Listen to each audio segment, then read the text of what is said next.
Hello, this is Dr. Grande. Welcome to my video on the theory of Rational Emotive Behavior Therapy, also known as REBT.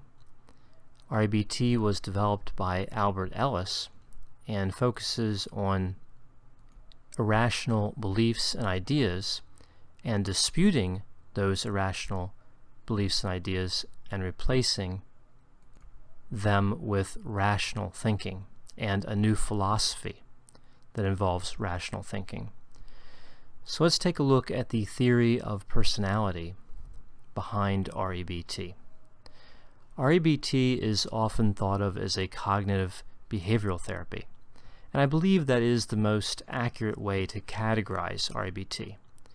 But there is also a humanistic element in REBT, including an optimistic view of the individual.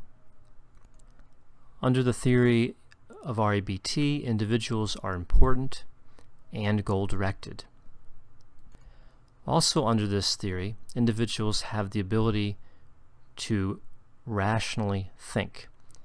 And that's consistent with the idea that people can think in flexible, efficient, and logical ways, and that this type of thinking facilitates the achieving of goals.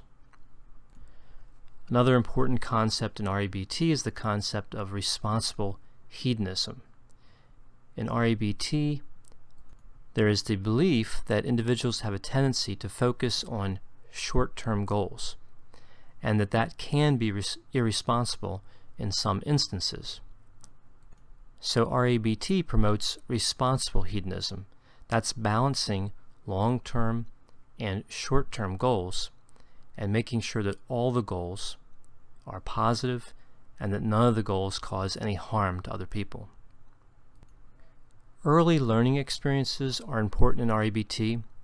REBT does focus on irrational beliefs and tends to be a type of therapy that stays in the present.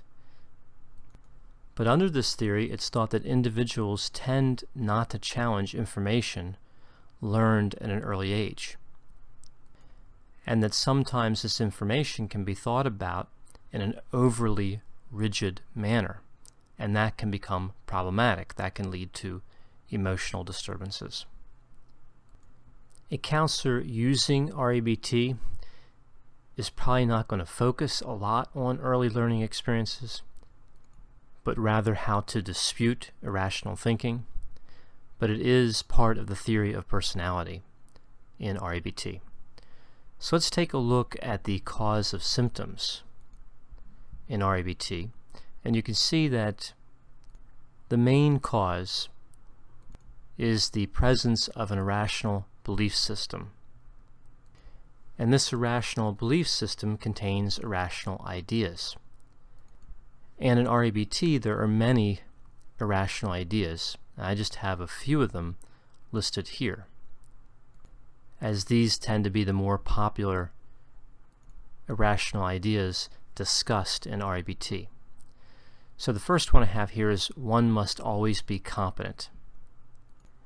So under this irrational idea, if an individual is not competent, they believe that they're a failure.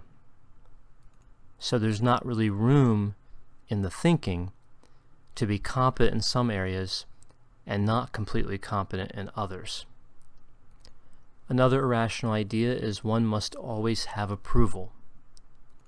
So an individual with this irrational idea seeks and demands approval at all times and has trouble accepting any type of disapproval, even if in their life they mostly receive approval and the amount of disapproval is relatively small. Another irrational idea is that situations must go according to plan.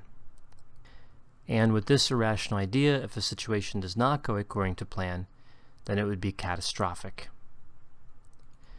The next irrational idea here is that unhappiness is caused by external factors. And this is a key irrational idea in REBT. Under many theories of counseling, including REBT, change is thought to come from internal processes that the client has a degree of control over. So if an individual believes that unhappiness or emotional disturbances or other negative feelings are caused by external factors, that can be an obstacle to change. Another irrational idea here is that one must worry about unpleasant situations, because if they don't worry, the unpleasant situations are going to happen. So part of this irrational idea is that worrying about unpleasant situations prevents them. Another irrational idea is that unpleasantness must be avoided. And again, under REBT and many other theories of counseling, accepting and enduring some level of unpleasantness is an important skill that, when developed and used, can alleviate symptoms. And the last irrational idea I have here is that all problems should have a perfect solution. And again, under REBT and many other theories of counseling, it's generally recognized that many problems do not have perfect or ideal solutions. Another cause of symptoms under REBT is this concept of low frustration tolerance. And REBT specifically works to help clients develop frustration tolerance. So let's take a look at some of the techniques used in REBT. So the first item I have here under techniques is the therapeutic alliance. And REBT is a active-directive therapy. It's more active-directive than cognitive therapy. But that doesn't mean that the therapeutic alliance isn't important under this model.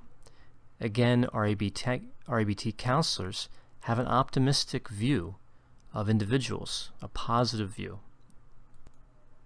And in the therapeutic alliance that an REBT counselor tries to build, you're going to have accurate empathy, unconditional positive regard, and authenticity, just as you would see in person-centered therapy.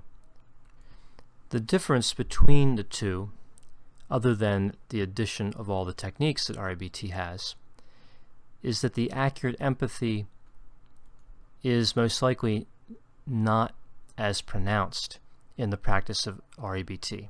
So it's an important part of REBT, but it's a crucial part of person-centered therapy.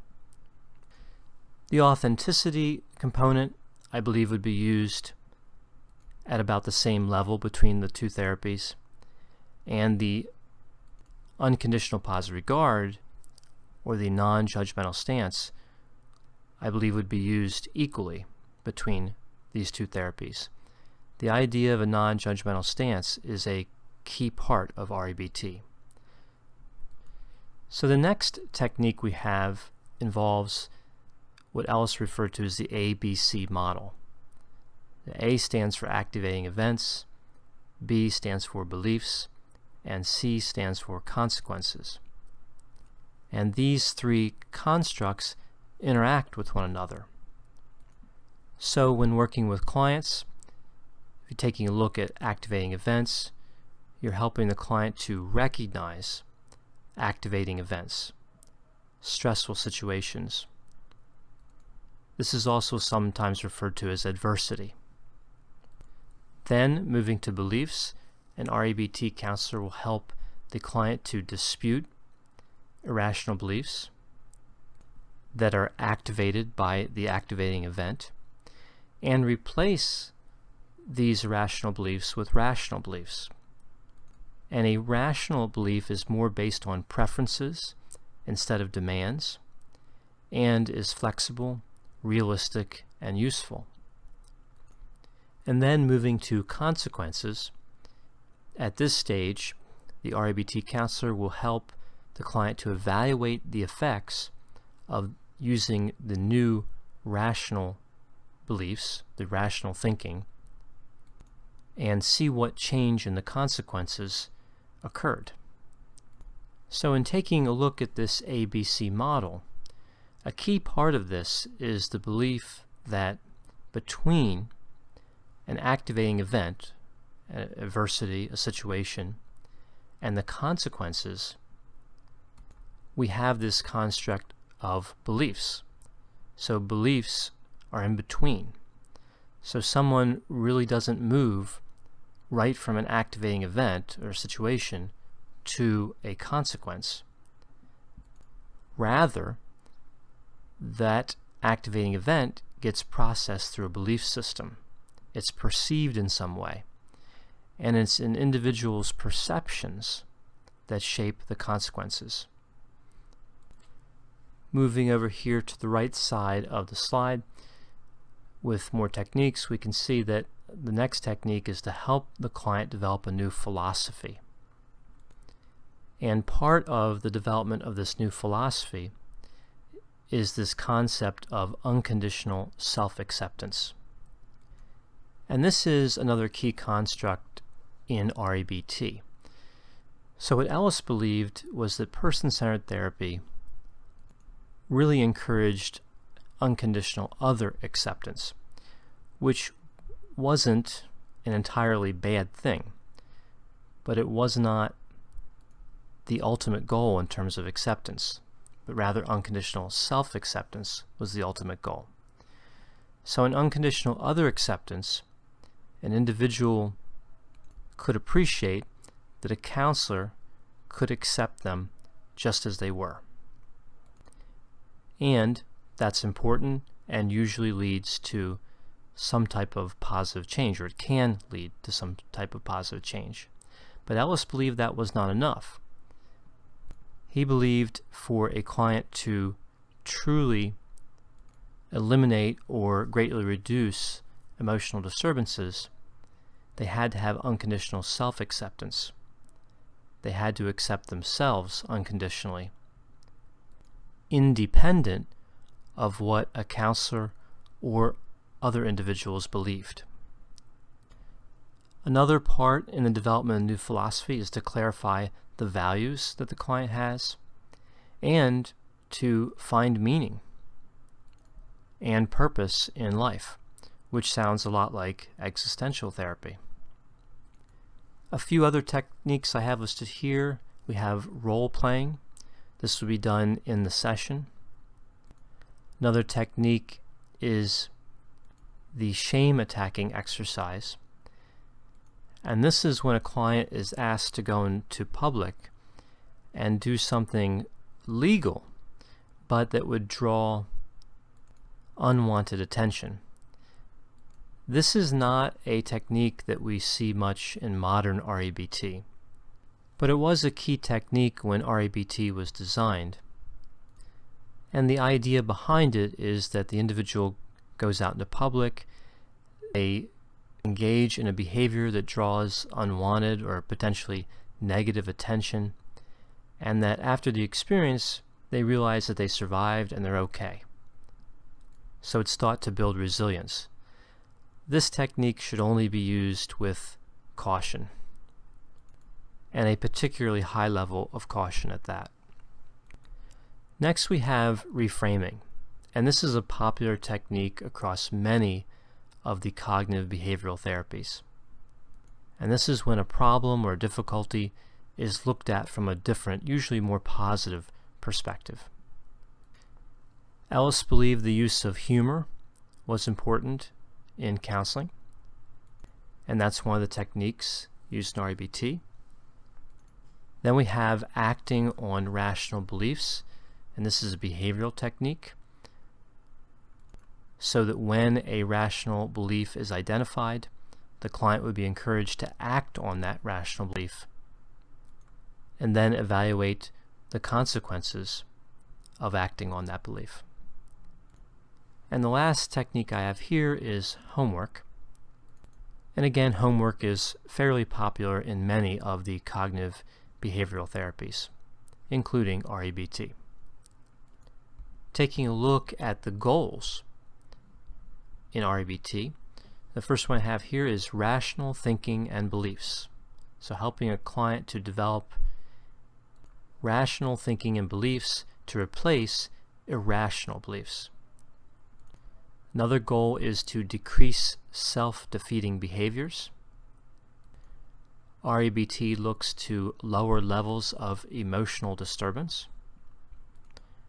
An REBT counselor will help a client to develop a new, productive, and useful philosophy. And happiness is a key goal under the theory of REBT. So moving to my opinion about how REBT can be integrated into a counseling style. And it's worth noting here that in my counseling style, CBT in general plays a significant role. And there are many elements of REBT that I like and think can be productively integrated into a counseling style, and a few areas where I'm a little more critical. So the first item I have here, and these items listed here are all items that I like. The first item is the optimistic view of individuals. I believe this is important and a useful way of looking at people, and I feel as though this point of view leads to a higher probability of having therapeutic success. I like how REBT focuses on developing rational thinking. So a client is encouraged to carefully evaluate evidence, very similar to what we see in cognitive therapy. So this idea of rational thinking is pragmatic and productive and logical, and a lot of clients can connect with this idea. The next item I have here is understanding and changing philosophy. When we think of cognitive behavioral therapies, we don't always think of helping a client to change their philosophy. But this is a key part of REBT, and I think this is a useful part to integrate into a counseling style. I like the way REBT judges behaviors, but does not judge clients. So an REBT counselor is able to look at behaviors and note that they may be less than useful, not productive, but at the same time they can be encouraging to the client about the client's strengths and abilities and characteristics and not be judgmental toward the client. I believe this is a productive and fairly straightforward idea that can be integrated into a counseling style. I like the use of behavioral experiments in therapy, and of course those are used in REBT as well. And I feel as though they can be integrated fairly easily into a lot of different types of counseling styles. I find the use of humor to be useful in counseling, and I think humor can be easily integrated into a variety of counseling styles. The concept of reframing is popular in many cognitive behavioral therapies, including REBT, and again I find this useful. Being able to look at a problem from a different perspective can be very valuable to a client. And of course the use of homework. I believe this makes sense for a variety of reasons, including it helps connect one session to the next. The client stays active between sessions when homework is used. So I mentioned earlier that there are a few areas of REBT where I'm a little more critical, and one is related to the active-directive nature of REBT. I generally like the active-directive stance that you see in REBT, but I believe that this has to be used with particular caution. The therapy can come across as cold and mechanical, and maybe a little too pushy if this active-directive stance isn't carefully monitored and applied. I believe this is a risk with many of the cognitive behavioral therapies, but it's a particular risk for REBT, as REBT is quite direct. Another criticism I have of REBT is the use of shame-attacking exercises. I noted before that these should be used with particular caution if they're going to be used at all. And I really don't advocate integrating shame attacking exercises into a counseling style. Again, I think it can be done under certain circumstances ethically, but a lot of changes have occurred in society from when REBT was originally established and when shame attacking exercises were originally put in place, including a marked use of video recording equipment. So if a client goes out into public and they try a shame attacking exercise, it's likely that they'll be recorded on cell phones, for example, and that can have some unintended negative consequences. When this technique, when the shame attacking exercise technique was originally developed, the chances of being recorded were much lower. So I do not incorporate shame attacking exercises into my counseling style. I hope you found this video on the theory of REBT to be useful. As always, if you have any questions or concerns, feel free to contact me, and I'll be happy to assist you.